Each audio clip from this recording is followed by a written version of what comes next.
Okay, I have this story to tell that just amazes me. Let's get to the beginning. I made the move to move into the Midway Manor. Time to move after all these years. 31, I think, living in the forest, and even in Greenwood in my house for the last 21 years, 20 years. Uh, I've planted enough trees in my property to make a little forest. I love trees. I love the fir and the larch and the spruce trees. It's you're surrounded by them, and it makes life just really pleasant. Okay, so I'm going to move to the manor in a really nice room. It's made for a handicapped people. It used to be a special suite for uh, living assisted, but now it's just open, and so it's got all the things I need for a wheelchair. And a walk-in washroom that has no step to take, no little step. Like my bathroom has got a little step. It's only 3 inches, 4 inches high, but I have a hard time getting over that. It's frustrating. I don't even want to have showers. I mean, I have them and it goes okay, but it's hard. Anyway, I'm gonna move into the manor. It's gonna be all right. I don't like it. I don't like the cost. I don't really want to be in the manor. I don't really want to. Anyway, it's not home. Okay. I came home and I like my house so much. I phoned them back. I phoned them up a day or two later and said, "No, I'm not. I'm not coming. I'm not. No. Um, this is too nice here." And then a day or two later, I faced the facts. You're having a hard time even moving around in your house, and it's dangerous. It's dangerous. But I've gotten by, and I'll get by a little bit more. And I think, take it a year from now. Did you do real well? Did it get worse? Yeah, there's that, isn't there? So I phoned them up again and said, yeah, okay, put me back on the list. I'm ready to go. I'm going to be fine. I just hate the thought of moving. I hate the thought of all this stuff and boxes and furniture. And I know there's some help coming, and it's. I don't really want to do that at all. To go to a place that's going to cost me more money in 1 month than it cost me a whole year in my house. So that's how it's going. And the woman at the manor said, why don't you phone your daughter?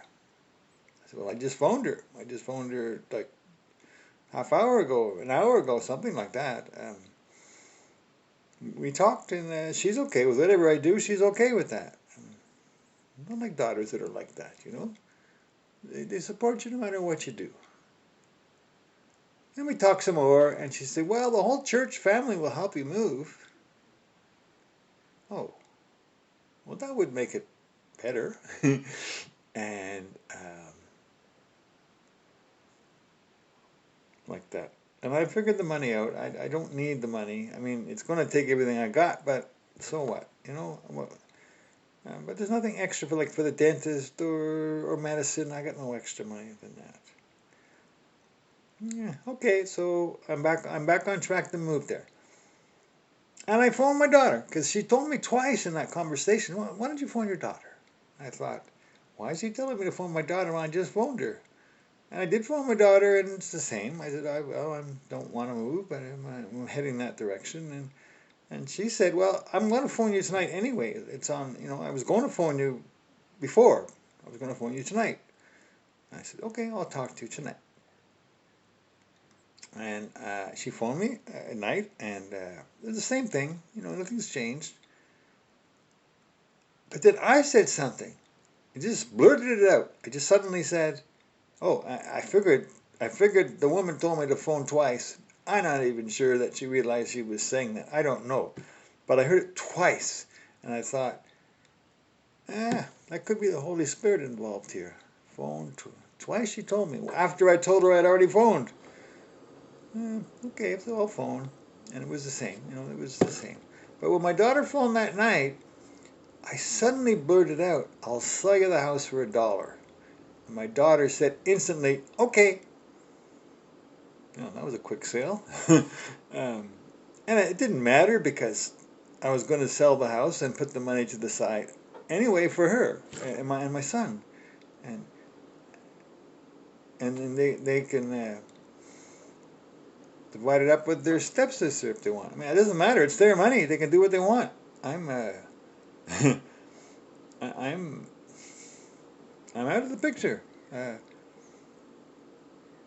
So I said, and she said she'd buy it. Oh, for $1. Okay, well, maybe. Okay, all right, then we'll figure out how to do all that stuff. And then she said, and this is where God moved. She said, I'm not going to sell it. I'm not going to move into it. I'm going to rent it. I'm going to rent it as a bed and breakfast. And I thought, well, that's not really a good idea. You're 5 hours away in a car and 6 hours, maybe more, maybe. And you won't be here. You won't be here to take care of it. But you're a big girl now. If that's what you want to do, I'm out of the picture. She said, I'm going to rent it. It's going to work out. Okay, well, all the best. And then I hung up, and then it hit me. Wait a minute. She's going to have a bed and breakfast here. That means I don't have to move all the furniture anymore. Because the bed and breakfast, you want to have furniture, and I already got furniture, and I don't want to move it, so I can leave everything I don't take with me. Just leave it here. Because it's a house you're renting for bed and breakfast. You can cook here, and you can sleep here, and you can go away. It's perfect. And I can leave all my stuff, the cabinets, and blah, blah, blah. I can leave it all. That couldn't be more perfect. Now my moving suddenly became little, small. But it got better. The next morning, I got a call from someone in Midway who said, I heard you got a house for sale. I would like to buy it. Oh. I said, well, I don't know what to say. I just gave my house away for $1, and now you want to buy it. The idea was to get the money and send it to my daughter anyway, and that would work. But she seems happy with the house. She wants the house. So I said, no, my daughter wants the house and she wants to rent it. And she said, well, we'll rent it. Oh, well, now it's not even 18 hours later, and I've sold my house to my daughter, and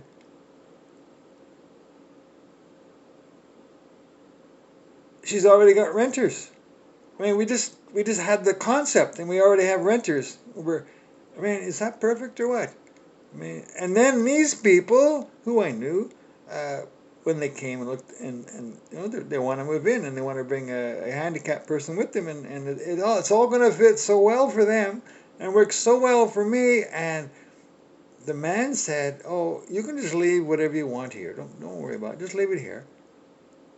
Oh, well, that's great. I said, but then some things, they're kind of. He said, no, whatever you want to leave here, you leave here. How perfect is that one? I think that's to God's glory, and here I'm telling you, because it was 18 hours of stuff happening really quickly. There was more, but that's all you need to know. That was big.